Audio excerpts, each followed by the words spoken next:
I'm David. I'll be walking through a bike inspection, starting with the front hub, working towards the handlebar, then down to the bottom bracket, then up to the saddle, and then down to the rear hub. So check and see if the front axle is tight, checking for play here, any roughness in the hub bearings. The rim is true, pads have plenty of meat, checking for spoke tension. Any broken spokes, cracks in the rim, or any corrosion on the nipples.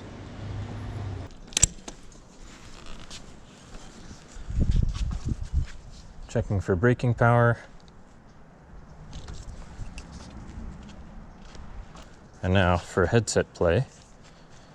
Rock forward and backward, seeing if these turn, which they shouldn't, and that can happen from road vibration, or there could be a deeper problem with the compression plug or star nut, or a lot of times you just need an extra spacer. Checking in here to see if there's any play, and then same with the cranks, both sides and bottom bracket. Check for any chainring wear. They'll start to round out over like a shark fin. Same on the cassette.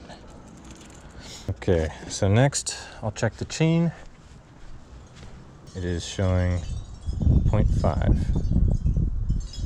So that is still good. When you're at 0.75, it's time to change the chain.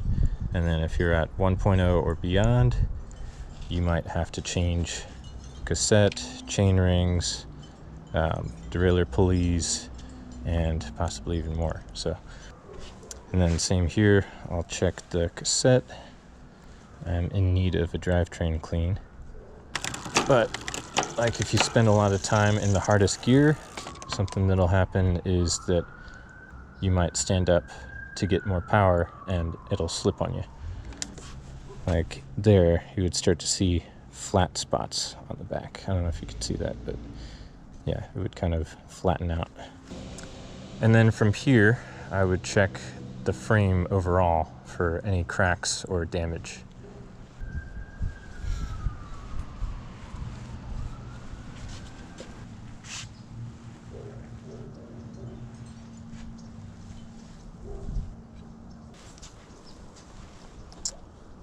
Okay, and then going up to the saddle, check for any creaking. And then I'll go down to the rear axle and check that the rear axle is tight, hub play, and brake rub. And I'm checking for any roughness in the bearings here. So then again, checking for the pads and the braking surface. Pads have plenty of meat, but the wheel is a little bit out of true.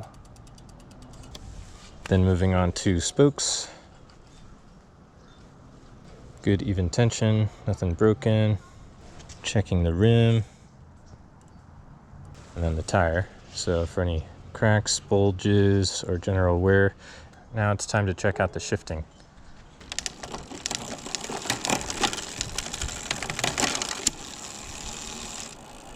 So I'm checking to make sure that the hanger is straight and that everything is kosher on the back end, B-gap, limit screws, and then same for the front derailleur. Frame screw, the tension is proper and the limit screws are proper, as well as the yaw and vertical. All right, so that concludes the safety inspection. Thank you.